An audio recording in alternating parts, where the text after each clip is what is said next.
The numbers in this sequence increase by 14 each time. Write the missing numbers. So they increase by 14, which means they get 14 larger. So 82 plus 14 is 96. But here we need to find the number in the sequence that comes before 82. So we have something plus 14 is 82, because the numbers increase by 14 each time. So because what we really have here is a missing number addition, to find our missing number we need to subtract 14 from 82, and that gives us 68. So 68 plus 14 is 82, 82 plus 14 is 96, and then here we need to work out 96 plus 14. So that's 110, and then the numbers continue to increase by 14 each time. So here we need 138 plus 14, so that gives us 152. This table shows the temperature at 9 AM on 3 days in January. What is the difference between the temperature on the 1st of January and the temperature on the 8th of January? So we can see that on the 1st the temperature was +5, and on the 8th the temperature was -4. So if we start on -4, what do we need to add to get to +5? Well, from -4 we can add 4 to get to 0, and then to get to 5 we need to add another 5. So because we need to add 4 and then 5, that's adding 9 altogether, and that means the difference is 9 degrees. Now, on the 22nd of January, the temperature was 7 degrees lower than on the 15th of January. What was the temperature on the 22nd of January? So we can see that on the 15th, the temperature was +1, so we can write 1 on our number line, but we need to find the temperature that's 7 degrees less than 1. So we need to subtract 7 from 1. If we subtract 1, that will take us to 0, but that's subtracting 1, and we want to subtract 7. So we need to subtract 6 more, because if we subtract 1 and then subtract 6, that's subtracting 7 altogether. And 0 minus 6 is -6. So that means the temperature was -6 degrees. A clock shows this time twice a day. Tick the 2 digital clocks that show this time. So we need to remember that the hour hand is the shorthand, and we can see that that's between 2 and 3. So the hours hand shows 2, and then the minute hand is on the 9, and we multiply the number that the minute hand is on by 5. So 9 times 5 is 45. So the time is 2:45, because the hour hand has gone past the 2, and the minute hand is on the 9, and 9 times 5 is 45. But the question says tick the 2 digital clocks. So 02:45 is 2:45 at night. But we can also have 2:45 in the afternoon. So if we have 2:45 PM, what we can do is add 12 to the number of hours, and 2 plus 12 is 14, so we can tick 14:45 as well. Each shape stands for a number. Work out the value of each shape. So in this row, we have a triangle, 2 circles, and another triangle, and that gives a total of 100. And in this column, we have 3 triangles, and the total here is 96. So if we know that 3 triangles have a total of 96, we can work out the value of one triangle by dividing 96 by 3, because we have a total of 96 for 3 triangles. And 96 divided by 3 is 32. So we know that the triangle shape must represent or have a value of 32. So now we can look at this row to try and find out the value of the circles. So we have 32 plus a circle plus another circle plus 32 equals 100. So 32 plus 32 is 64. So that means 64 plus the two circles equals 100. Now 100 minus 64 is 36. So that means the two circles together must have a value of 36, because 64 plus 36 is 100. And if we know that two circles have a value of 36, we can find the value of one circle by dividing 36 by 2, and that gives us 18. So we can check 32 plus 18 plus 18 plus 32 is 100, and that means the triangle has a value of 32 and a circle has a value of 18. Write these numbers in order, starting with the smallest. So we have 0.78, 0.607, 5.6, 0.098, and 4.003. So what we can do is write the numbers out one below the other with the decimal points lined up. And the decimal points have to be lined up because that means the place values, so our ones, tenths, hundredths and thousandths digits will be lined up as well. Now what we can do is write zeros in empty squares, and now we can compare these numbers in the same way as if we were comparing whole numbers. So that's starting with the largest place value, so the place value furthest to the left. So here that's our ones. We can see that we have three numbers with 0 ones, and then we have this number with 4 ones and this number with 5 ones. So we can see that 5.6 will be our largest number, because if a decimal has a larger number before the decimal point, then the number will be larger. So 5.6 is our largest number, and then 4.003 will be next. Now all of our remaining numbers have 0 as the ones digit, but if we look to the place value to the right, so at our tenths, here we have 7, here we have 6, and here we have 0. So that means that this number here, 0.098, will be smallest. Then we'll have 0.607 because that has 6 tenths, and then 0.78 will be larger than 0.607 because that has 7 tenths. So to order decimals, I find it easier to write them out one below the other with the decimal points lined up. But what you could do is just write zeros on the end so that all of your numbers have the same number of decimal places. So here they all have 3 digits after the decimal point. And then once you've done that, you can compare numbers in the same way that you compare whole numbers. So in the same way as if you had 780, 607, 5,600, 98 and 4,003. Jacob cuts 4 meters of ribbon into 3 pieces. The length of the first piece is 1.28 meters. The length of the second piece is 1.65 meters. Work out the length of the third piece. So what we can do is work out the length of the first 2 pieces together. So work out 1.65 plus 1.28, and then we can subtract that total from 4 meters to work out the length of the third piece. So 1.65 plus 1.28 is 2.93. So that's the length of the first piece and the second piece together.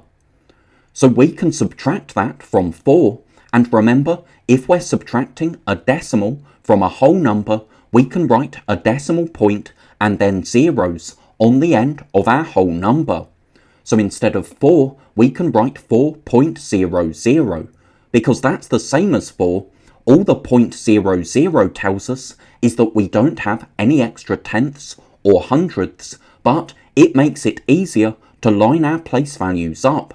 So we have our ones, tenths and hundredths. Now we can copy down our decimal point and subtract using column subtraction, and that gives us 1.07. So the length of the third piece is 1.07 meters. And then we can check that if we add 1.28, 1.65 and 1.07, we get 4 as our total.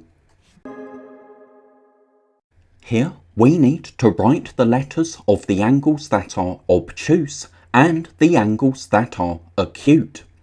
So remember, an obtuse angle is larger than a right angle and an acute angle is smaller. So a right angle is like the corner of a piece of paper or the corner of this screen. So we can imagine if we lined up the corner of a piece of paper with these angles here, would they be larger or smaller? So for angle A, if we lined up the corner of a piece of paper, we can see that angle A is smaller, and that means A is an acute angle. But for angle B, we could line up the corner of a piece of paper and it would exactly fit over angle B. So that means angle B is a right angle. It's not acute or obtuse. It's a right angle, and we can see that because to get from the corner to the line, we can go up 1 and 1 to the left, or up 1 and 1 to the right. So we're going up and across by the same number in both directions. So angle B is a right angle. Angle C is larger than a right angle. It's larger than the corner of a piece of paper, so C is obtuse. D is acute because that's less than a right angle, and E is obtuse because that's more than a right angle. This time for angle E, to get from the corner to the line, here we go down 1 and 1 to the left, but we go down 1 and 2, not 1 to the right. So angle E is larger than a right angle, so that's obtuse.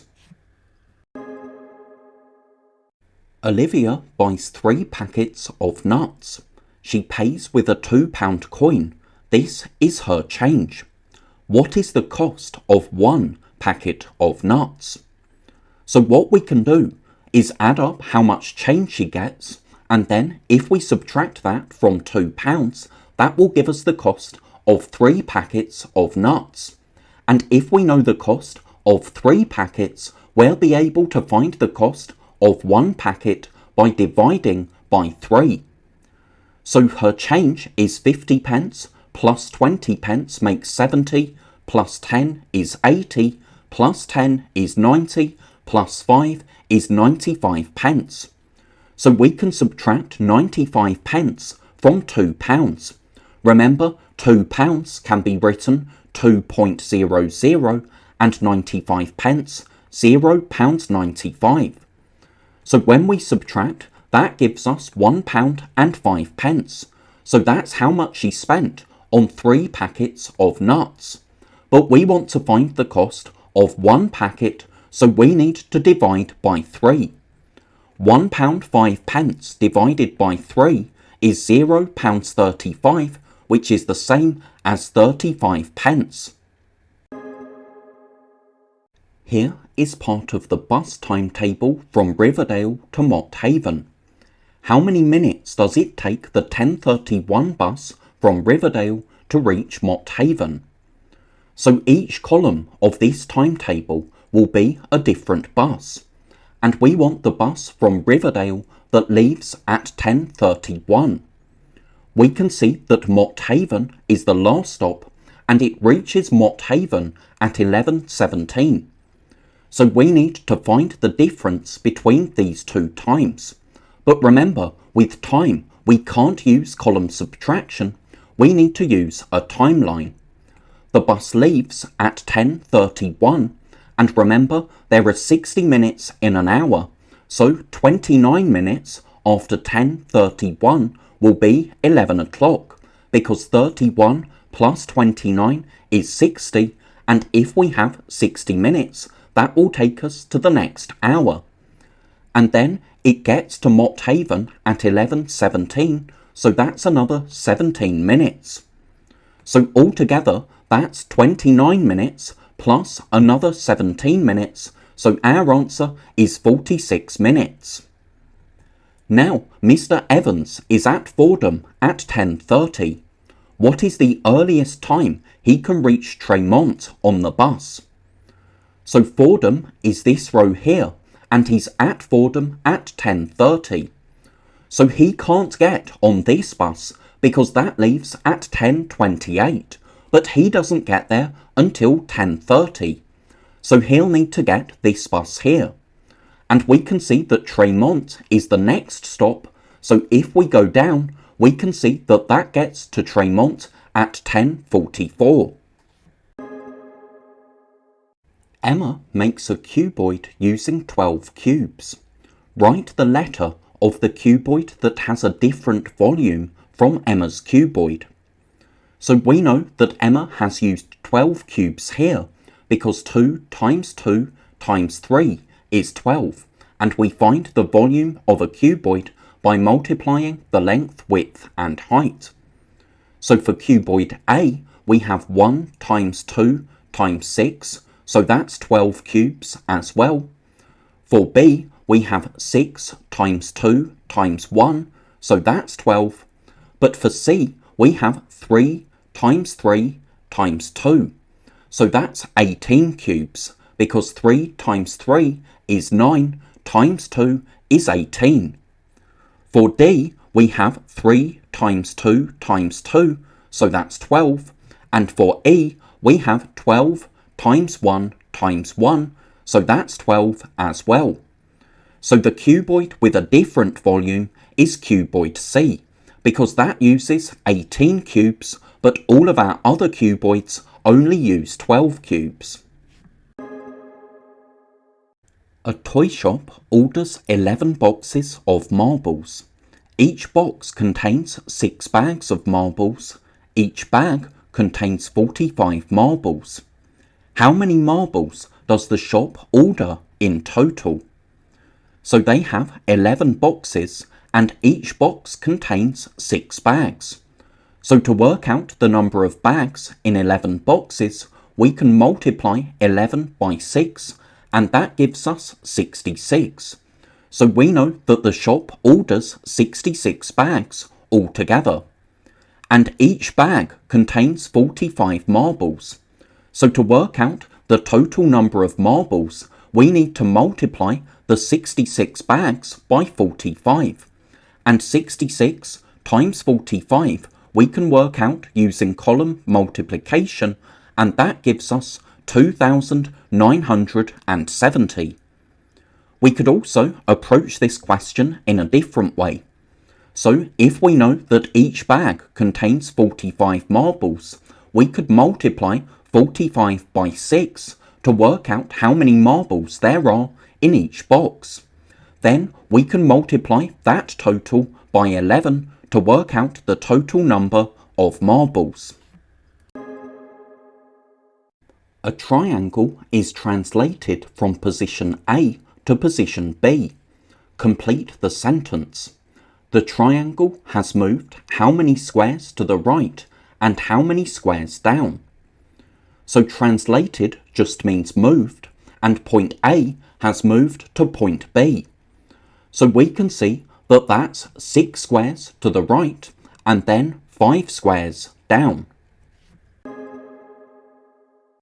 Laura chooses a number less than 20. She divides it by 2 and then adds 6. She then divides this result by 3. Her answer is 4.5. What was the number she started with? So here we have a working backwards question. So we can draw a diagram to show what's happened. Laura chooses a number, she divides it by 2 and then adds 6. She then divides this result by 3, and her answer is 4.5. So now we can work backwards. We have something divided by 3 is 4.5, so because we're working backwards, we can multiply 4.5 by 3, and that gives us 13.5. Now, something plus 6 is 13.5, but because we're working backwards, we can subtract 6 from 13.5, so that's 7.5. So something divided by 2 is 7.5, so we can multiply 7.5 by 2, and that gives us 15.0. But if we have 0.0 on the end of a number, we have a whole number. So that means Lara started with the number 15. Complete each sentence using a number from the list below. There are how many seconds in an hour? So we know that there are 60 seconds in 1 minute, and 1 hour is 60 minutes. So we can multiply 60 seconds by 60. 6 times 6 is 36, and then because we have 2 end zeros in our multiplication question, we need 2 end zeros in our answer. So that means there are 3,600 seconds in an hour. Now, how many minutes are there in a day? Well, we know that there are 60 minutes in an hour, and 1 day is 24 hours. So we need to multiply 60 by 24. To do that, we can multiply 24 by 6, and then to multiply by 60, we can just put a 0 on the end. So what we're really doing here is multiplying by 6 and then by 10, so that's multiplying by 60. So that means there are 1,440 minutes in 1 day. Complete this table by rounding the numbers to the nearest hundred.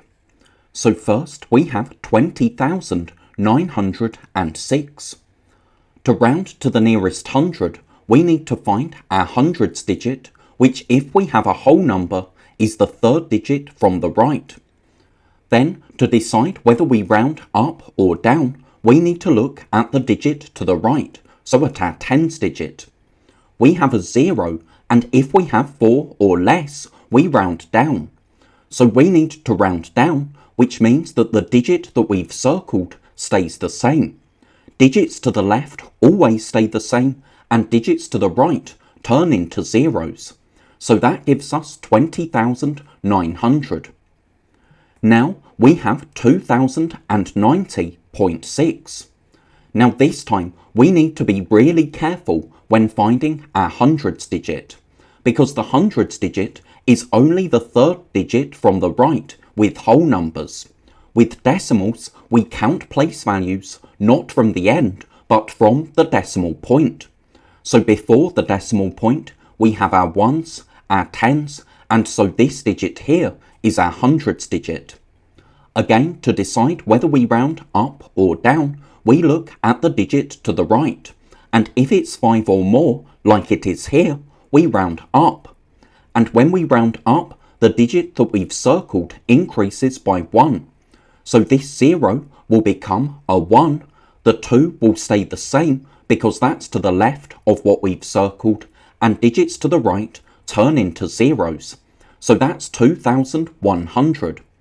Why is it not 2,100.0? Well, if we have 0.0 on the end of a number, we have a whole number. So we can write our answer as 2,100 rather than 2,100.0. And now we have 209.06. Again, if it's a decimal, we count place values from the decimal point, and the third digit before the decimal point is this digit here. So that's our hundreds digit. Then, when rounding to the nearest hundred, we need to look at our tens digit, and because it's a 0, we know that we're rounding down, because with 4 or less, we round down. So the 2 stays the same, and all of the other digits, all of the digits to the right, turn into zeros, so 209.06 rounds to 200. And we don't want to write 200.00 because again, if we have decimal points and then zeros on the end of numbers, then we have whole numbers. 6 small bricks have the same mass as 5 large bricks. The mass of one small brick is 2.5 kilograms. What is the mass of one large brick? So first, let's find the mass of 6 small bricks, because we know that 5 large bricks will be the same, and then we can divide by 5 to find the mass of one large brick. So if we work out 6 small bricks, that's 6 times 2.5, and that gives us 15.0. But if we have a 0.0 on the end, we have a whole number. So the mass of 6 small bricks is 15 kilograms.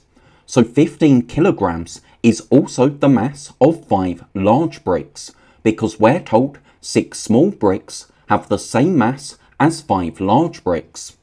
And if we know 5 large bricks have a mass of 15 kilograms, we can work out the mass of one large brick by dividing 15 by 5. So that means the mass of one large brick is 3 kilograms. Here are 5 triangles on a square grid. 4 of the triangles have the same area. Which triangle has a different area? So the area is the amount of space a shape takes up. And to find the area of a triangle, we multiply the base by the height and then divide by 2. So for triangle A, we can multiply 5 by 1, so that's 5, and then 5 divided by 2 is 2.5, or 2.5. Now for B, we have a base of 6 and a height of 1. 6 times 1 is 6, divided by 2 is 3. For C, we have 2 times 3, so that's 6, divided by 2 is 3.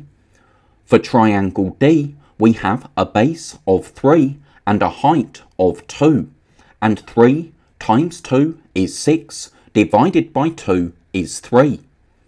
And then triangle E will have the same area as triangle C, because that also has a base of 2 centimeters and a height of 3 centimeters, and 2 times 3 is 6, divided by 2 is 3. So we can see that the triangle with a different area is triangle A, because that has an area of 2.5 or 2.5 centimeters squared, but all of our other triangles have an area of 3 centimeters squared. The diagonals of this quadrilateral cross at right angles. Tick all the quadrilaterals that have diagonals which cross at right angles. So what they mean by diagonals is the lines drawn from opposite corners. So this line here and this line here are the diagonals of this quadrilateral. And remember, right angles are 90-degree angles, so angles the same size as the corner of a piece of paper or the corner of this screen. So for this shape, we can make the diagonals by joining the opposite corners, and we can see that the diagonals cross at right angles because we have right angles in all 4 of these corners. But for this shape, if we join the opposite corners, we do not have right angles. We can see that the angles at the sides are larger than a right angle, so they're obtuse angles, and the angles at the top and bottom are smaller than a right angle, so they're acute angles. Now here we have a square, and if we join opposite corners, we do make 4 right angles. So we can tick this shape as well. And now here, if we join opposite corners, we do not have right angles, because these angles at the sides are smaller than a right angle, so they're acute, and the angles at the top and bottom are larger than a right angle, so they're obtuse angles. Circle two numbers that multiply together to equal 1 million. So our numbers are 200 and 5,000. If we multiply 5,000 by 200, we get 1 million. So remember, 1 million is a 1 with 6 zeros on the end. And we get that because 5 times 2 is 10. But then, after the 10, we need 5 end zeros in our answer, because we have a total of 5 end zeros in the question, 3 here and 2 here. So that's why 5,000 times 200 equals 1 million. Laura had some money. She spent £1.25 on a drink. She spent £1.60 on a sandwich. She has 3/4 of her money left. How much money did Laura have to start with? So we know that she spent £1.60 on a sandwich and £1.25 on a drink. And she has 3/4, so 3 parts out of 4 of her money left. So that means the amount that she spent is 1/4 of the total amount of money that she had. So we can work out £1.60 plus £1.25 is £2.85. So that's what we can write on our 4 bars below. She spent £2.85, and because she has 3/4 left, we can write £2.85 in these 3 bars here as well. So now, to find the total amount that she started with, we need to multiply £2.85 by 4, and that gives us £11.40. So she spent £2.85, and that's 1/4 of £11.40, because £2.85 times 4 is £11.40. We're told that 5,542 divided by 17 equals 326. Explain how you can use this fact to find the answer to 18 times 326. Well, the calculation that they've given us shows that 17 times 326 is 5,542. Because with division calculations, if you multiply the divisor by the quotient, you get the dividend. If you multiply the two numbers here together, you get the number that you start with. So you can work out 326 plus 5,542, because 1 times 326 is of course 326, and if you add 1 times a number to 17 times a number, you get 18 times that number. So our answer will be 326 more than 5,542.